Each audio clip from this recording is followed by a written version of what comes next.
Hello again, math analysis. Let's do chapter 2, lesson 7 notes, and we are going to graph quadratic inequalities. So we were just graphing regular old inequalities just now, and regular old quadratics just now. And when we were doing that, so here's an example of one. We got our table, on our table, we're showing our roots, axis of symmetry, vertex, vertex and or turning point. You can call it either of those, right? We're looking at these values from our table. Also, this guy right here, y-intercept. So in our case, this vertex is the y-intercept and the vertex. So it's both of those things, roots on each side, right? And then points around, and that's what we graph. We connect, we label, we're done. Well, with inequalities, it means that you've got something other than an equal sign between your y and your rule given your x, okay? So in this case, this was the same graph. This is the same graph, y equals x squared minus 1, okay? And notice when it comes to an equal sign, you're just connecting your points and that's it, right? And label, okay? But when you have an inequality sign, it means that y is something compared to the rest of this rule. So all that something, y is greater than or equal to, all of that something there all needs to be covered, not just the regular old connection. So the regular old connection is just a solid line because these are all the parts where y equals x squared minus 1. These are all the parts where that happens. Well, here, y is greater than or equal to x squared minus 1. So here's all the parts where y equals x squared minus 1. And here's all the parts where y is greater than x squared minus 1. So you have to shade to cover all those other pieces, okay? All those other values of y that are bigger than the x squared minus 1 value, whatever it may be, okay? So that's what you're kind of looking at and working with when it comes to graphing a quadratic inequality. Now, I do want to make note, okay, that you can use a test point to help you figure out where the shading is. But I'm going to show you how to do it on your graphing calculator so that you don't have to worry about that. All right. So this is if you want to use a test point. How about instead, I show you how to do it right here. Okay. So let's plug in y is equal to x squared minus 1. So y equals, and then type x squared minus 1, the usual, right? Now, what you want to do is arrow all the way left. So left of your y1, right here, where if you press enter, now mind you, I have the CE version, the color addition, CE version of my graphing calculator. So I have the option to change colors, but you'll have the option to change the line. So right now the line is just a solid line. If I press to the right, I now have a greater than shade. If I press to the right a little further, I now have a less than shade. And notice then there's other things that I can do. I don't do any of these things. I either do a solid line, a greater than, or a less than. Okay, and so that's what I'm looking for. I get the option to toggle back and forth here. It's not always the case. So just so you kind of have an idea. If you have the older 84 version, you just have to keep pressing enter on that side to get through and look for a greater than or a less than. The greater than is in the upper right and the less than is in the lower left. So I want a greater than. So I keep this and I press OK. So there I go. Now, when I press graph, I will see not only my parabola, but also where to shade for my graph. Now I need to still press second in graph to get the specific points that create the border or barrier parabola part. And then the graph part is showing me where I shade from there. Okay. So what we do need to watch for, because the graphing calculator doesn't tell us, is if our border, the actual parabola points, is a solid or dotted line, solid or dashed, right? And so down here is a summary of what this one y equals x squared minus 4 looks like with different inequality signs. So let me just go through all the different equality signs and the solid versus dotted, okay? So if I'm looking at greater than, so my border, notice, let me zoom way in here so you guys can really see what I'm talking about. Notice my border here is dotted lines. So I would plot my points and then connect with dashes as I went. And then because it's greater than, all the shading goes in here. Now in this case, because it's dotted around this, those are not answers to the parabola. Everything in the shade is the answer, okay? This is just the border between what works and what doesn't for this inequality. Next is the y is greater than or equal to. So we just saw greater than or equal to. Notice it's a solid line for the parabola, so I would connect just like always. Then shading on the inside, okay? Now I want you to notice what less than looks like for this particular parabola. Y is less than x squared minus 4. Well, look, it's a dotted line, and then everything less than this is shaded. So here's the answers down here. Okay. And last but certainly not least is if you have y is less than or equal to, notice the difference. Okay. Less than versus less than or equal to. Solid line, just like usual, but I have to shade everything below it as well. Okay. So in this one, the solid line is part of the answer. The dotted line is not. All right. Solid lines, they are part of the solution set. Dashed lines, dotted lines, they are not part of the solution set. Okay, something real important to know. Something real important to know. Okay, those are really the best pictures to describe what's going on with each inequality symbol. But when you go to do the homework, you'll notice that it really is different depending on if your parabola is smiley face or frowny face, okay, where you're going to shade. And that's why I just say use the graphing calculator to show you the shade, okay? Just use the graphing calculator to show you where to shade. So I'm going to do 2 questions real quick just to show you exactly how I do these, okay? And again, using the graphing calculator, it's just easier. It's just easier. Okay, so I'm going to go to y equals, and I'm going to clear this out. And I want you to notice on the CE version, it does not change this part. So you're going to have to be mindful of that on the CE version of the graphing calculator. If you have a regular 84, that's not going to be a problem.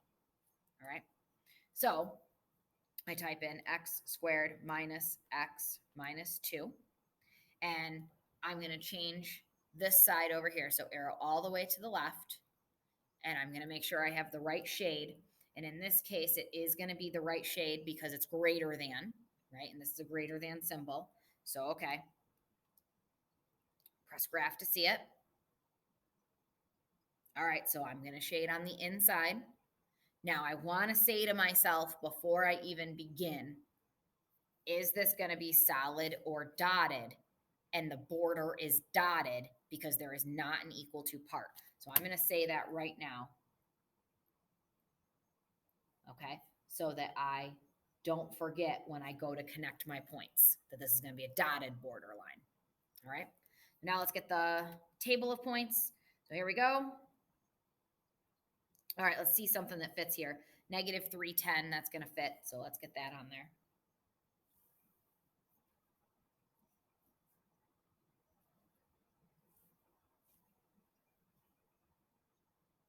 Negative 2, 4, negative 1, 0. Okay, so there's my, there's a root, right? So 0, negative 2, that is a y-intercept. Then 1, negative 2. Okay, so that means that the axis of symmetry and vertex is somewhere in here, right? But it's some sort of decimal value. So we'll look at that in a second. We can see that it's between these because our y values don't change, but there's definitely another point in there. Okay, so we'll look for that. Maybe my awesome colored aqua pen is dying. I might need a new one. I'm not picking purple. Don't even go there. If I want to see this midpoint, okay, it's obviously going to be halfway between 0 and 1. What I want to do is press second and window. I'm just showing you second and window because blue above it is table set. And if you go down to delta table, it's going by ones right now. Change this to 0.5. And when you do second and graph again, now look, you've got all these halfway points, including, look right here, halfway between 0 and 1 is your vertex. That's your actual vertex point. So sometimes we have vertex points that are decimal. So this is 0.5, and notice it's negative 2.5, 2.25, excuse me. All right. So negative 2.25 is the y value, the matching y value. So it's in between those. If you don't want to see those decimal points anymore, go to second and window, go down to delta table right here and change it to going by ones. And notice I press second and graph. That's, oh, I was on the wrong thing when I did that. I'm so sorry. Table start needs to be, let's do it 0. And then that way it'll still go by integers. And there you go. Okay, so it's going by integers, but your table start needs to be an integer for that to happen. That's why I had to fix that. 1, 2, 3, up 10, got it. 1, 2, up 1, 2, 3, 4. And here we go, down 0 to negative 2, and then 1, negative 2. And so our vertex is halfway between and about 2.5, 2.25 right there. And then back up and final, right?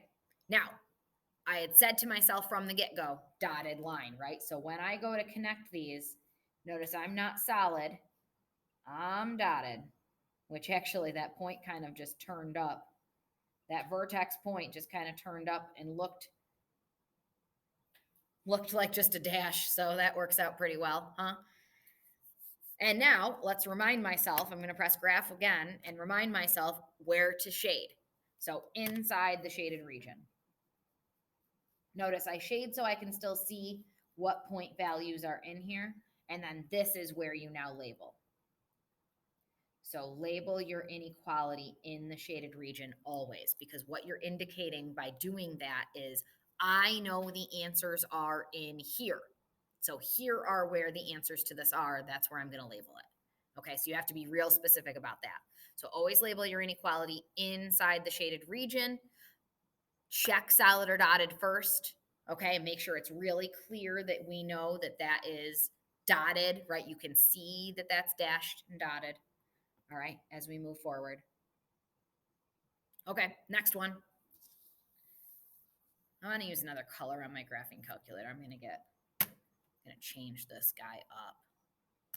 Y equals, you know what? I'm going to put in my x squared minus my 2x minus my 3, but I'm going to arrow all the way to the left, and I'm going to change this color up, so press enter. Let's do some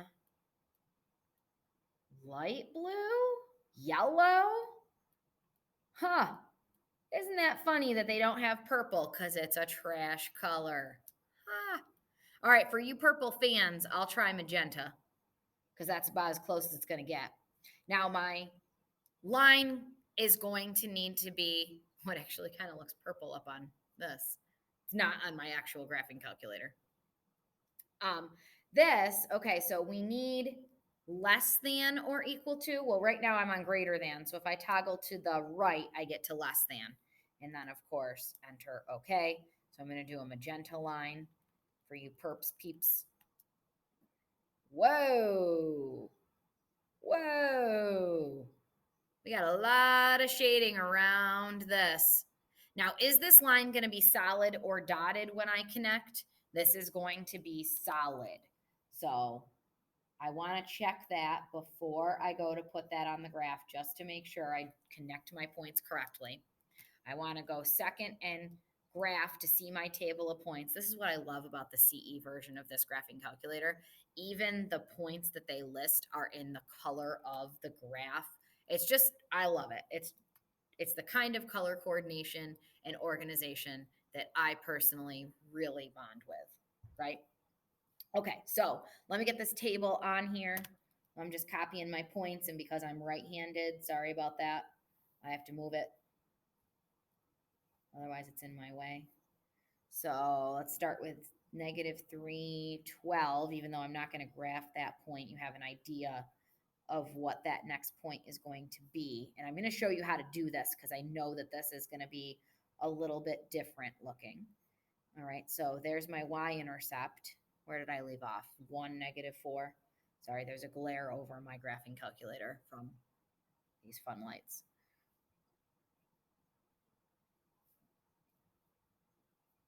Oh, there's another root.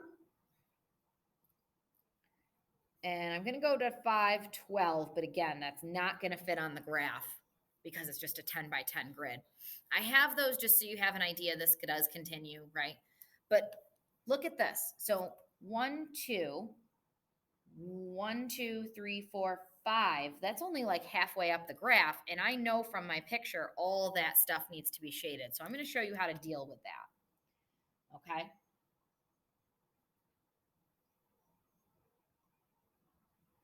All right. -1, 0, 1, 2, -3. Here we go. Here we go. Here we go. Okay. Solid connection, right? We've already said that. Solid connection because there's the equal to part. So that's good. Don't blindly go in. Make that decision before you go to graph. Arrows at the end because this does continue. I didn't have a domain limit by any means. But remember, I got to shade all this area around it. So here's what I do to deal with like this area. I just go, whoop.